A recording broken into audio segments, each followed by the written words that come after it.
Thank you, Kian. Well, let's go down memory lane. Young Kian, just coming out of the Peabody Conservatory at Johns Hopkins University, was a very powerful force. As soon as she walked in the room, there's a really big personality, super smart, already a highly accomplished musician. I mean, Peabody is one of the best conservatories in the world.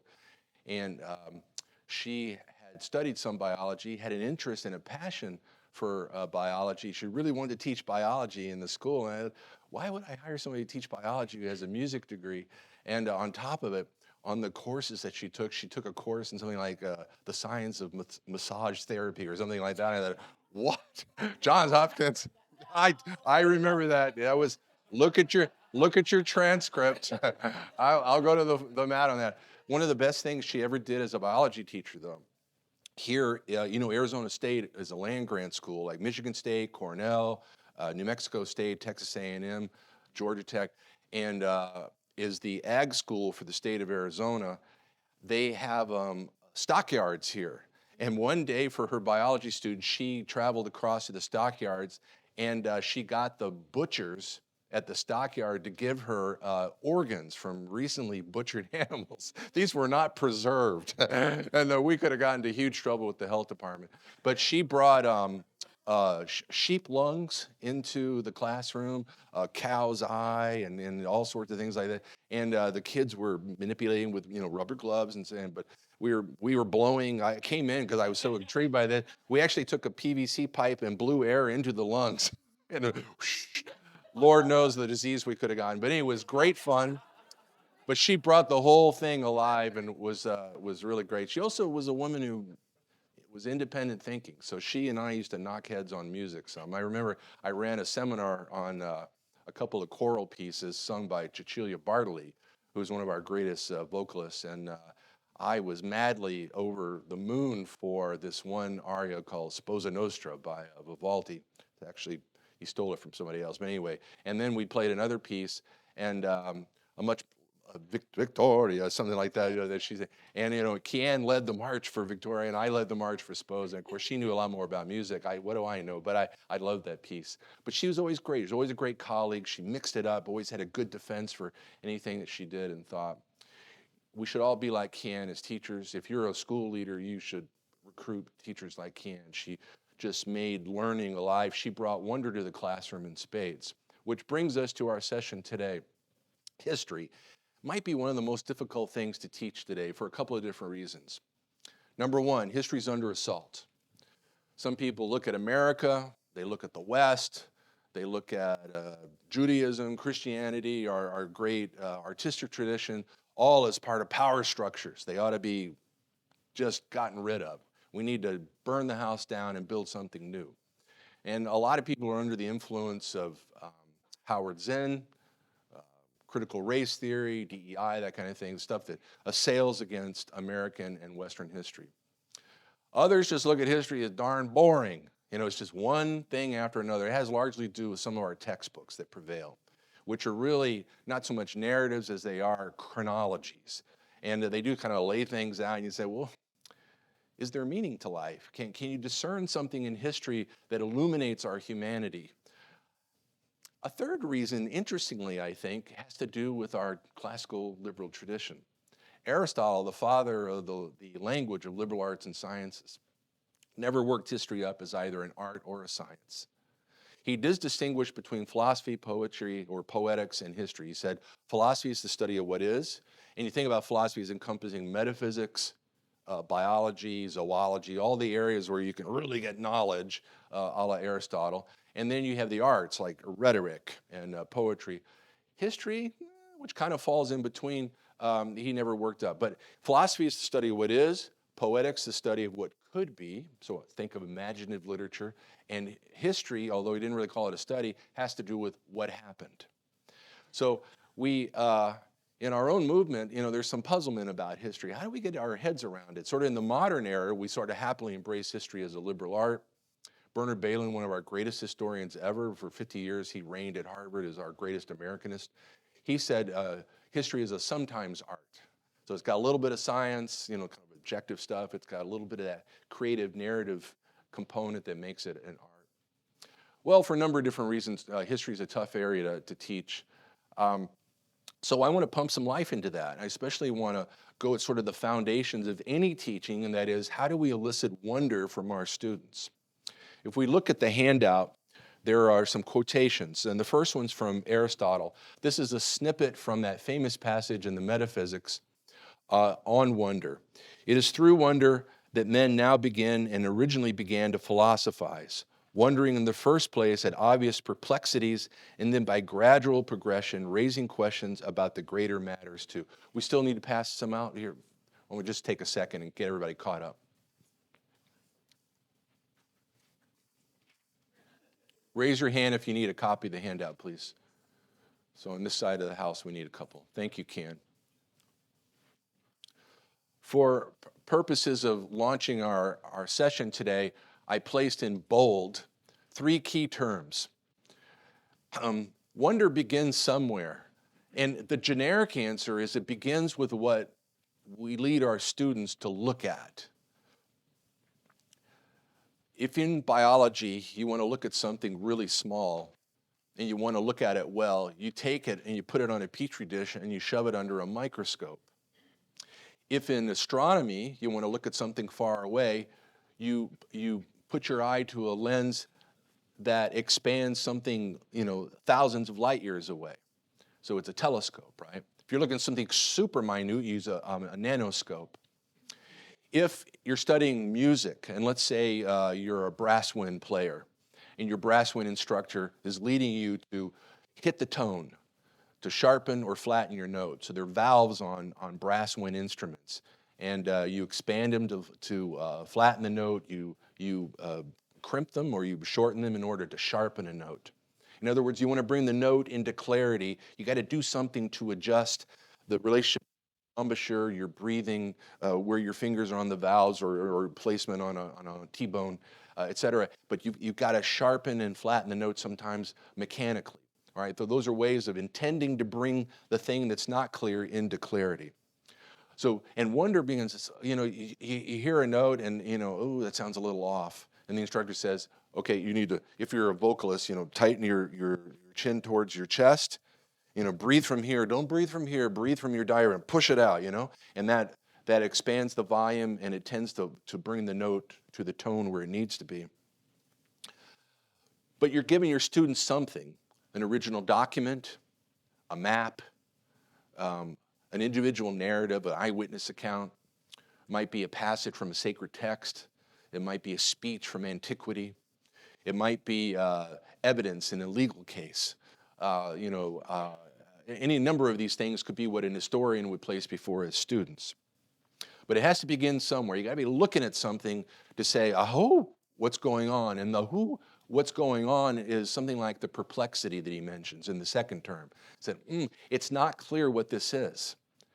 How could this be one thing and not another thing when it seems like it might be the other thing at the same time? You think about the American founding. What converges then? You have American liberty, American slavery. Some people say utter hypocrisy, ergo dismiss the American founding. Then come along people like Frederick Douglass. The Constitution is a glorious liberty document, he argues. Martin Luther King Jr. looks at the founding as a solution to segregation, not as a cause of it. So it's time to, as a promissory note, we need to bring the founding up to fulfillment for all those who don't benefit yet under the equality of law.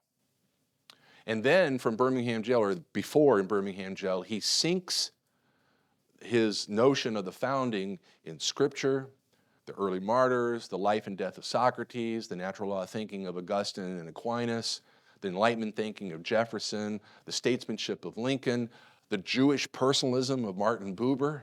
And he says, all these indicate that an unjust law is no law at all. So I reject segregation, I lead my movement in civil disobedience, and I'm justified against his critics who were Christian and Jewish pastors. That's how the way he saw things. He didn't see scripture, medieval philosophy, Jewish personalism, Enlightenment thought, the American founding, Lincoln statement as problems that are part and parcel of a systemic racism. No. These are humane solutions, humane sources of order that he invoked in order to overcome segregation. All right? So he, in a sense, he was thinking historically, and he was asking us to consider all these sources. And in turn, as history teachers, that's what we bring our students to look at.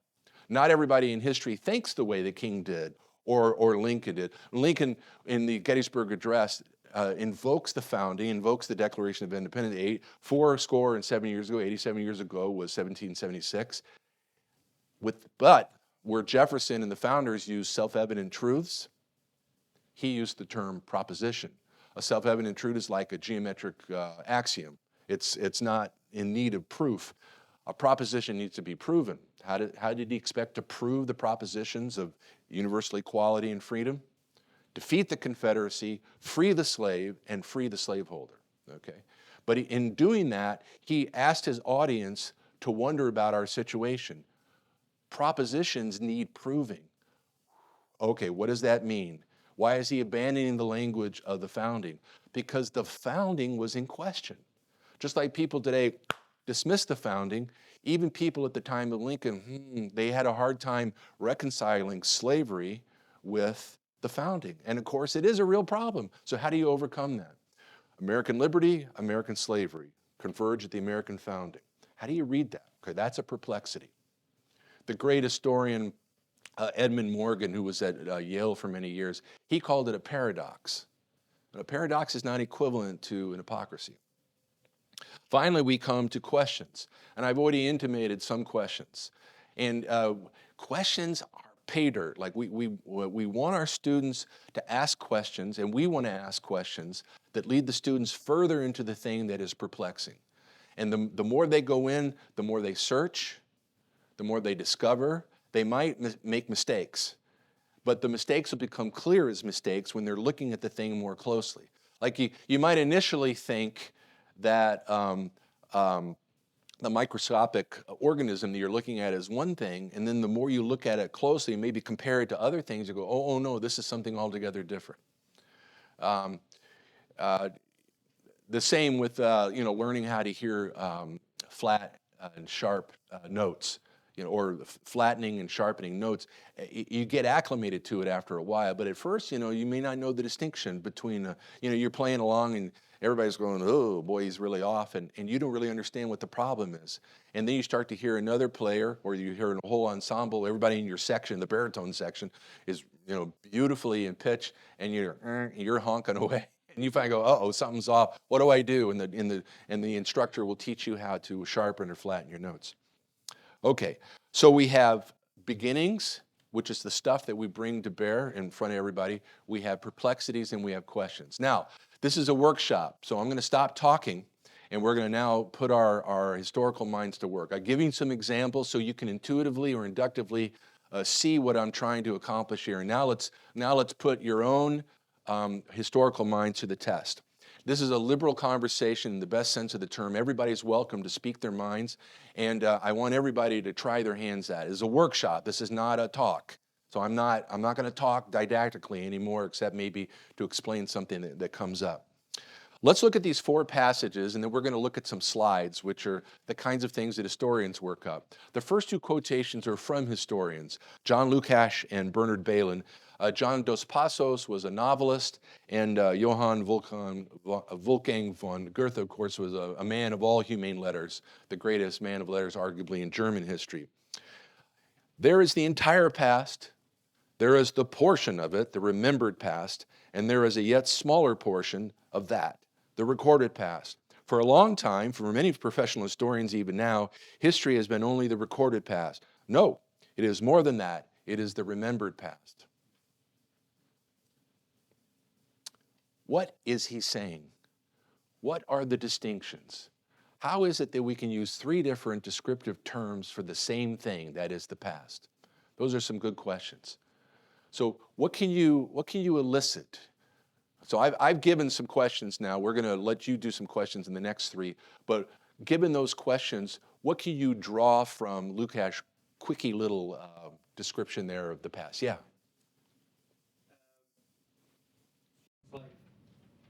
One thing that comes back to me is memory. We have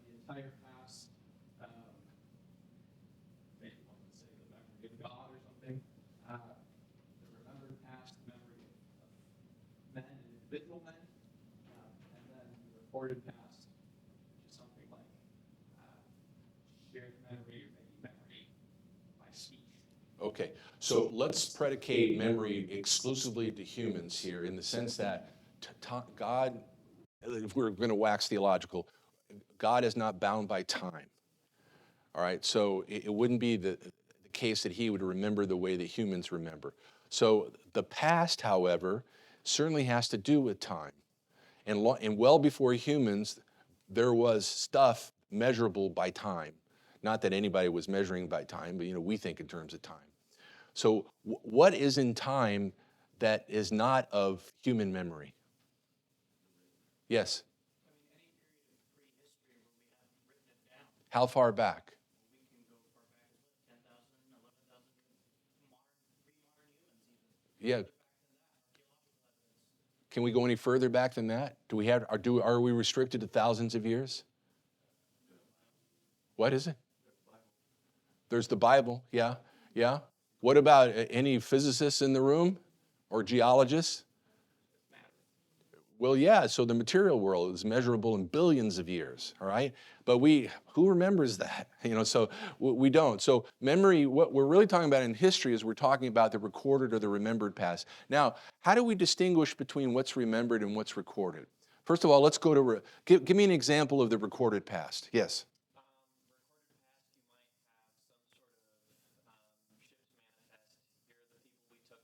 Good, stop right there. Now, related to that particular example, what's the remembered past? The remembered past would be, and now we can see here's my father and his thing when he went across the Atlantic. It's one boy. Okay, let's go back to my father who's on the ship. Or maybe we give that shipmaster a name. Columbus, Vespucci, so let's go with Columbus. Now, Columbus remembers his voyages to the New World. Part of it's recorded, right, in his diaries. And we have others who record something about his discoveries. Does Columbus remember more or the same or less than the recorded past? Really?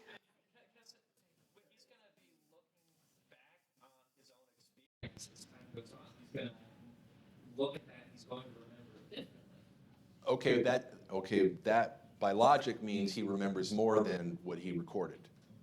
If he remembers differently. So even if you rewrite the recorded past, that's an expansion of memory. Anybody here ever give a eulogy? And how many minutes did it take you, roughly? Well, it was during COVID, so it was about 10 minutes. 10 minutes, okay. Even at an in-person funeral, there might be multiple eulogies. You might have a 30-minute eulogy. In remembering that beloved person, did you say everything that you knew about that person? No. And yet, I bet that eulogy was effective to everybody who maybe didn't know that person as well as you did, or maybe memories were stirred up, like everybody got a good window, you see? So the narrative of the eulogy was sufficient to the occasion. It told a story that opened up everyone's understanding of that person, but you had in your memory a lot more experiences with that person. That's the way it is with history. So we could not possibly record everything that we remember. It would just be an impossible task, all right? Yes? Well, and I'm really struck with this, but there's also that memory, which my husband's a prosecutor, so I think a lot about how he tells me that when those witnesses up there, it's difficult because what they remember, what they saw isn't always, accurate. In that situation, precision is necessary, but I'm almost wondering if there's value in a relative memory or perspective that might build. Like with here's my first trip, and I remember it this way. But then you take 2, 3, 4 more trips, or you add on experiences to that trip. Sure. And how does that sort of create this sort of memory that isn't necessarily recorded, but somehow becomes part of who we are? I was at the battlefield of Chancellorsville about a decade ago, and one of the interesting things about that battle, that's where Stonewall Jackson was shot by a North Carolinian. It was an accident. It was a mistaken identity, and he eventually succumbed to his injuries. 20 years ago, they located the spot where he was shot one place, and then by the time I got there, they had changed the spot. because more evidence had come in. And the same body of battlefield trust historians looked at the new evidence and said, oh man, we had it wrong. So there was a sense in which things got corrected. Okay, let's move to another passage here. In fact, in the first line of the John Dos Passos line, he says that every generation rewrites the past, which doesn't make history highly or overly subjective, relativistic or something like that. Is to say we're always trying to dig in and understand things better. Like, don't we love scholars who crack open a better understanding of the scriptures or the origins of Greek civilization, or they find, it was only recently, it was just a few years ago, that they found at White Sands the oldest archaeological evidence of the first Americans in the lower 48. It was just a few years ago. Isn't that amazing? And so we've pushed back the arrival of the first Americans according to the evidence we find. Let's go to that second passage. Bernard Bailyn, as like I said, was an Americanist at Harvard. Historians look for differences in the past and for how those differences changed and evolved to create the world we know, which contains, however deeply buried, the residues of those past worlds. You ask a question, that is, what strikes you as potentially perplexing about that claim? Or about some facet of history that he points out?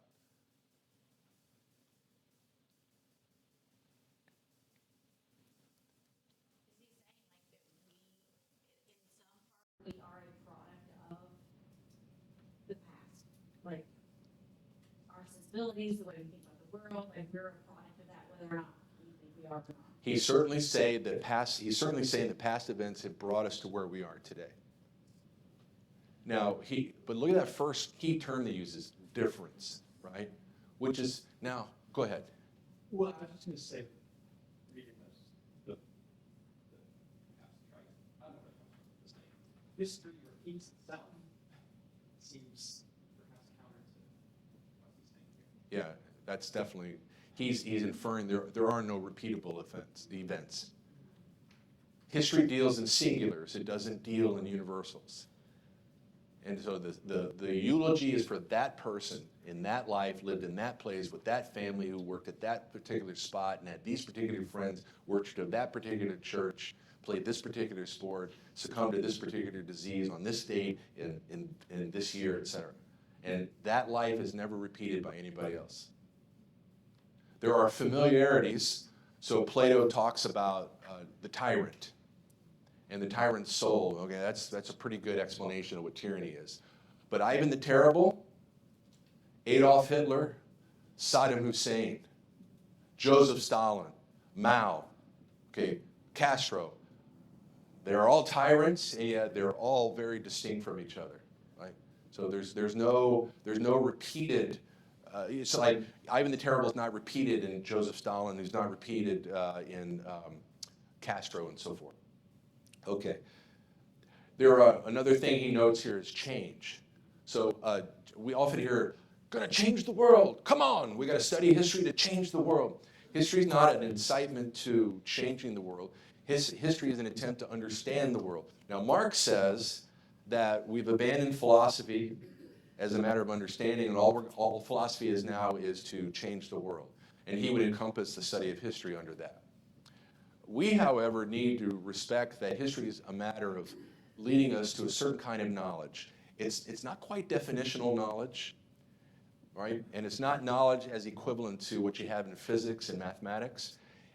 Maybe it's descriptive knowledge, narrative knowledge. So in the eulogy that our friend gave, she spoke truthfully about, we trust, she spoke truthfully about her beloved one, right? But it was in descriptive terms, not definitional, And if you open the Nicomachean Ethics, you learn about, didactically, you learn about happiness.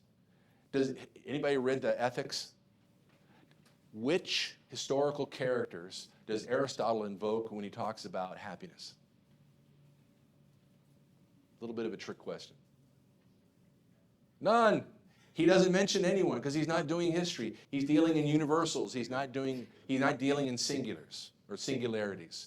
A good rhetorician, however, he says in the rhetoric, has to use past cases to be convincing. So you're trying to convince Athens, yeah, go ahead and launch the fleet. Let's go to Syracuse. Why not? Nothing's going really well in the war. Let's go ahead and just spend whatever we have left and we'll go to Sicily. This will be great. Based on what evidence? Actually, if they had listened to Pericles, they were going, oh, wait, we had past reason not to do that. They did it anyway. Of course, it was a horrible disaster. Okay, let's do one more quotation, the very last one from Goethe. We should try in vain to describe a man's character, but let his acts be collected, and an idea of the character will be presented to us. All right, let's not talk about it too much, but let's just say the eulogy example speaks to that proposition. Wilford McClay constantly talks about the importance of narratives. Why do we need to narrate our past? Well, number one, it has to be selective because we can't possibly talk about everything we remember. Number two, we're dealing in singulars. So in that sense, history is very similar to fiction. You're telling a story. So for example, in the Tale of Two Cities, Sidney Carton, remember him? He drinks too much. He's dour. Everybody knows he's an underachiever, although he's super brilliant. He could have been the greatest barrister in all of London, but he's just down here getting schnockered every night, and then he goes to work about 2 in the morning, and he writes these brilliant briefs. At the end of his life, because of his love for Lucy, he gives his life. He lays down his life. We go, wow, generous, sacrificial, courageous. Is he a paragon of Aristotelian virtue? Well, it's truly courageous, and yet there's no evidence that he habitually practiced courage until he finally did the courageous thing. So it's like, okay, let's treat moral cases and moral philosophy this way, and let's treat characters this way. These are singulars, these are not universals. Okay? In history, we're dealing with singulars, we're not dealing with universals. That's why we constantly are trying to get the narration down. We are describing the past, we're describing great people in the past. Now, you say, oh, well, how can you ever arrive at truth? How about this? When we look at the sacrifice of a Maximilian Kolbe, he volunteered to step in a concentration camp. The Nazis were going to execute certain men. There was a man, there was a father. He begged for his life because he had a wife and kids. And they were going to kill him anyway. And Father Kolbe stepped in and said, take my life. I got nobody. What am I? I'm nothing to you. I'm nothing to the world. I'm nothing to a family. Take my life. So he stepped in. Are we moved? I am. I think most people are moved by that. Are we moved similarly when we look at a painting? Like you take the Tragedy by Picasso, the famous scene, it's one of his blue paintings, and you see a man, his wife, a boy, and they're all just super sad. Their countenances are down. They're poor. Their clothes are tattered. Something horrible has happened. We don't know what happened, but we're moved to sympathy. We want to know what happened, and we want them to be able to be solaced. The little boy puts his hand on his father's legs, his pant leg, and he holds his hand up toward his mother. His mother's unresponsive. His father's unresponsive. His little boy's got nothing to offer, but he wants to offer something. We want him to offer something. That's called sympathy. We're moved to sympathy by Picasso. By contrast, we look at some of Picasso's paintings where he dismembers the human form, especially the female form, and we're not moved to sympathy. In fact, we see less of our humanity by all the exposure he does, and we see more of our humanity in the mysterious blue painting. This is what I'm talking about. In history, that's what we're doing. We're looking back into the past, and if we look at it observationally and sympathetically, we're actually moved by the men who gave their lives at D-Day. We're moved the way Lincoln was by the men who gave their lives at Gettysburg.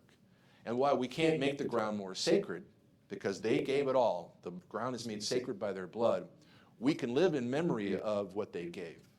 Okay? That's very different, isn't it? That's a way to be moved by the past and to move forward in light of the past, which is different than to say the past stinks, it's all about oppression, America's rotten to the core, it's systemically racist, let's burn the house down, revolution, baby, let's go. All right? That's a wholly different way to go. All right, so we've gone through some passages here. Now let's look at let's look at what historians look at. So they do work up lines from writers, of course. They also work up images. Oh, and by the way, on the flip side, I have a column under wonder and a column under history. The first category under history are the kinds of things we begin with, all the things that historians work up. The second one are the kind of perplexities that we see, and the third one are the kind of questions we ask. So I'm going to give you some of those examples, the kinds of things that historians work up in their narratives, and then we'll look and let's be perplexed and let's ask some questions, okay?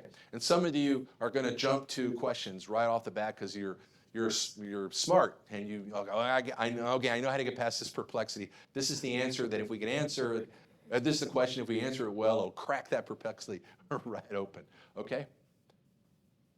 All right, the wonder of the past. All right, now, I'm going to show you 4 slides in a row, okay? Boom, boom, boom, boom. Okay, now this is the old, these 4 things have something alike, all right? And yet they're all different. So let's look at them once more. We'll go on. Now, Kian introduced me as her old friend. I taught ancient history for many years. My students call me their ancient history teacher, especially as I got on in years, the wider I got. All right, what are these 4, and so obviously these are maps from antiquity, from the ancient civilizations. What do they have in common besides being maps from antiquity? What can you say concretely? Details, down on the details of what you're looking at. I can flip through them again. Yes, sir. Yes, very good. But that's a conclusion sort of after the fact. What can you say inductively? That get down in the weeds of the maps and say, what do you see? Don't look at the names so much, although we've given it away. You and I both have given it away. What can you see in the weeds of the pictures?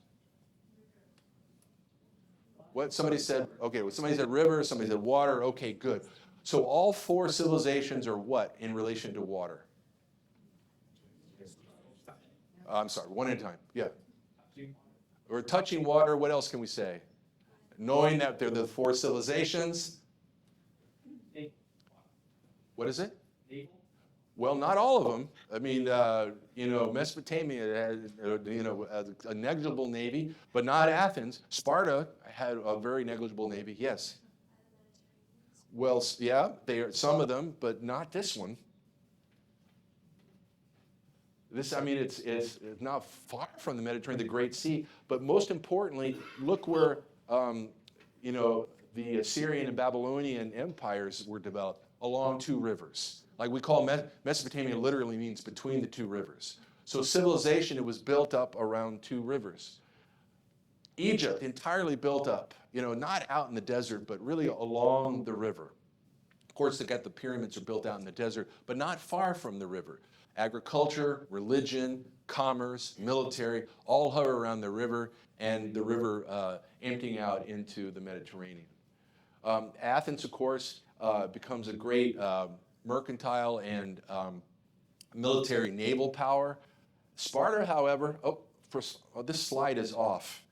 Okay, somehow or another in the translation, so this slide is off. So this arrow should be down here, and of course it's been truncated. There's a valley here, so this ends here, the body of the Peloponnesus, and there's a valley here where Sparta is. And this is way off. So Athens was developed right in here, but you can see it's right next to, so the Piraeus goes down to the port and opens out into the world of the sea. And Athens becomes rich and powerful in no small measure by its merchant and military fleets. But the point is water, man. Now, it's also the case that geographically these 2 were separate from each other.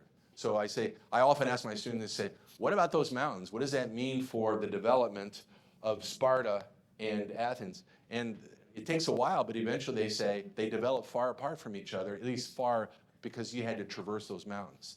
And they didn't encounter each other easily or quickly. Okay, this one here, what else can we say about this particular slide besides most of the action hovers around the Mediterranean? So obviously, what's this symbol here? Battles, right. Cross swords, okay? If you answer, speak up so everybody in the room can hear you. Yeah, so there are a lot of battles. Where are many or most of the battles concentrated? Descriptively, speak up. On the coast, yeah. On the coast of what? So this is obviously from the Punic War, so we have two empires, Rome and Carthage. Carthage hovers around North Africa and up along the eastern coast of Spain, Gaul, etc. And then this, of course, is the body of the Roman Empire reaching up into Europe and east of here. Trade route? What's that? Trade route? Trade routes, well, this is interesting that you mentioned that. Trade routes across what? Across the Mediterranean. Very good. Now, what do you run into when you're trying to traverse east-west trade routes on the Mediterranean? What body of land? Sicily.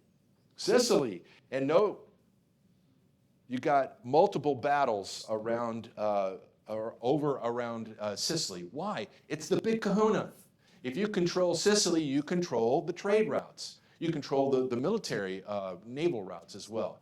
So one thing, you know, we ask of students is to note these things because I've highlighted the battles now. If you control this area, and this was often fought in both sets of Punic Wars, this was often fought over as a major component. So we look at these saying, why Sicily? Or, why water? Why is water so important? And you think about American history. The Revolutionary War largely erupts in our port cities. If you study the Boston Tea Party, it wasn't just in Boston. In Charleston, they took the cargo shipped over by the East India Company and they warehoused it. In Philadelphia, they met the cargo ship with a tar and feathering committee. And they wrote the captain, how would you like this? How would you like tar be poured on your pate and then covered with feathers? Huh? How do you like that? They go, I wouldn't like that. So, he went away. They didn't land in Philadelphia. And in Boston, of course, you know that story. But water ends up being a really important part of our history. Okay, look at this. This is a familiar passage for lots of people.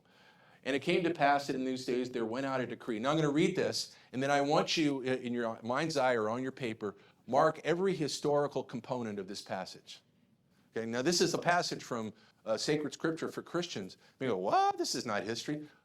I want you to mark every historical, note every historical feature. It came to pass that in these days there went out a decree from Caesar Augustus that the whole world should be enrolled.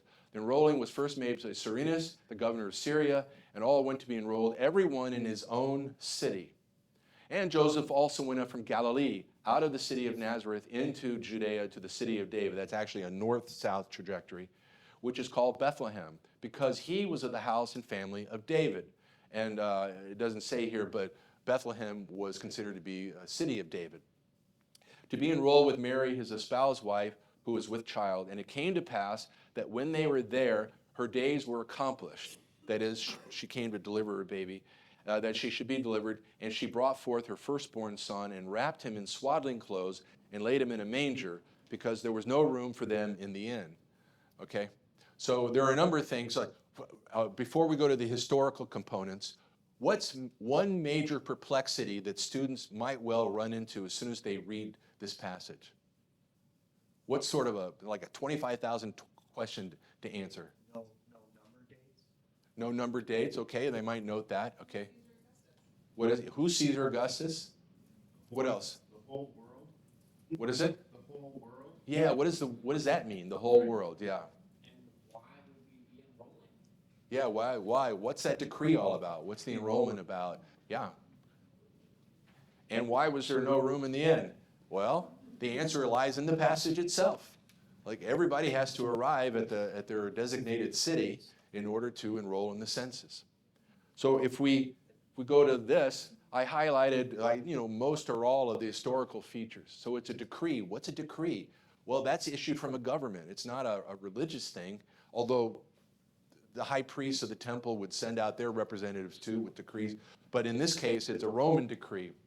And of course, there are high officials within the Jewish faith that are also cooperating with the Romans. But Caesar Augustus is the emperor at the time. We have the governor of Syria. And then we have the geography involved. We come all the way down here to things like a manger. A manger is basically a feeding trough. Jewish antiquity. That's what they fed animals in. There was no room in the inn, so once the baby was born, she put the baby in a manger. Okay, these are all historical features of something the kids might normally just read as a Bible passage. It is a Bible passage. It is part of a sacred text. At the same time, it's actually revelatory of history. It's an inroad. It's the kind of thing the historians work up. If you read Josephus, the great Jewish Roman historian, he writes in detail about the life of Jesus, including his resurrection. He said the followers of Jesus claim they rose from the dead. They still believe, and that sect, that Christian sect, is still around X number of decades after his rising. All part of historical claims. Okay, this is a Greek pot from the 8th century BC. What do you see? Yeah, it's some kind of crane or heron. What do you think of that pot? You like it? It's all right. Yeah, it's all right. It's kind of dull, isn't it? It's kind of dull. How about that? A little more interesting. But look at, what do we note here about the figures? What do you think about that human figure there? It's not what? It's not realistic, kind of crude. Oh, getting a little more interesting. And note the color shift of vibrant contrast between black and orange. Now we get here, you notice what's different between the figures here and the figures there. What is it? They're colored differently. Okay, what else? They're not armored. They're what is it? They're not armored. I can't hear what. No armor. Or they're not armored, right. Yeah, so it's a non-military drama. So it's something more ritualistic, perhaps. And to my eye, it's also less stylized. This is a little rigid, even though they're more realistic than these figures. This is kind of a rigid, they're almost mirroring form. Where here, the drama is these two figures are very different from each other. This one's configured differently too, so more of a drama. So you line up all these pots, and although there's a continuum of Greek pottery, they're getting more sophisticated. Let's do this one here. This is the battle of Cannae.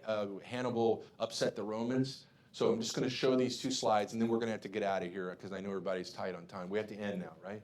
No, I think we go to 45, no? It is? We have 15 minutes. Oh, 14 minutes. great. Okay. So what do you see here between these two slides? Okay. Let's start with this one. Red looks like it's a good spot. Yeah, how so? Well, you've got the nice lines, the blue is kind of disorganized-ish. I mean, there's some formation, but it feels like red's just going to crash into the blue and red's going to win. Yeah. Okay. Maybe go a little bit further in terms of the organization. And you say the blue doesn't look organized. In terms of lines, how is that conveyed? Yeah, broken. Broken, right. And the three Roman lines look like a solid wall. Whoa, you are not going to be able to penetrate that. What else can you see in the structure of the image? Yeah.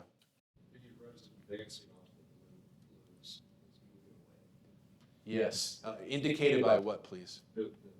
The arrows, right. So, what's going on there? So what may be a question that the students might ask, or what may be a question that you have, given the arrows, right at the beginning of the battle, the blue arrows are moving away from the Roman army.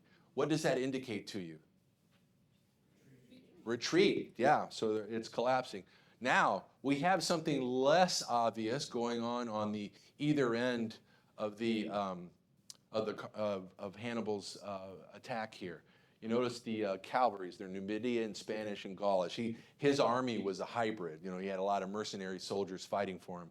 But the cavalries are making a move. Where are they going exactly? Around what? Around the Romans, yes. Okay, and so they don't go right to the Romans. They go around the Romans, headed specifically towards what?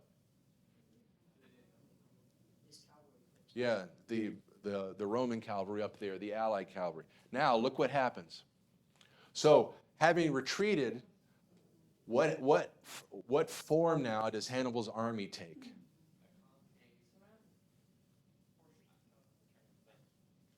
Well, concave sort of shape right yeah, concave lines. So earlier you said the Romans had these strong lines that you guys pointed out as strong lines, and then you had these disconnected sections of Hannibal's army. Now it looks unified, and it's moving toward the Romans.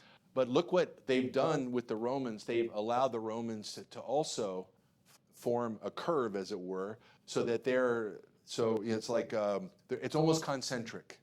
So it's almost as if the Roman army is inside the circle. And in fact, there's kind of a circle formed now by the cavalry who comes zipping around here. This is called a double envelopment maneuver. And Hannibal perfected it. It's still studied today at West Point. Probably the last time it was used was the Civil War, but it's still part of a military science. But you know, it is a perplexity. How is it that this ragtag army that made its way up the coast of Spain, then across to Austria, and then down the Alps into Italy, defeated the mighty Roman army? It's because they pulled off kind of a feint. They feigned in the direction of retreat. They suckered the Romans in, and then they surrounded them. And once you're surrounded, that is a bad position to be in. Okay, Aristotle. Again, Aristotle never worked up history as an art or a science, but a lot of what he did is similar to what historians do. Aristotle and his team read every constitution they could get their hands on, 158 in total, and he distilled them into 6 categories. What questions come to mind looking at that distillation?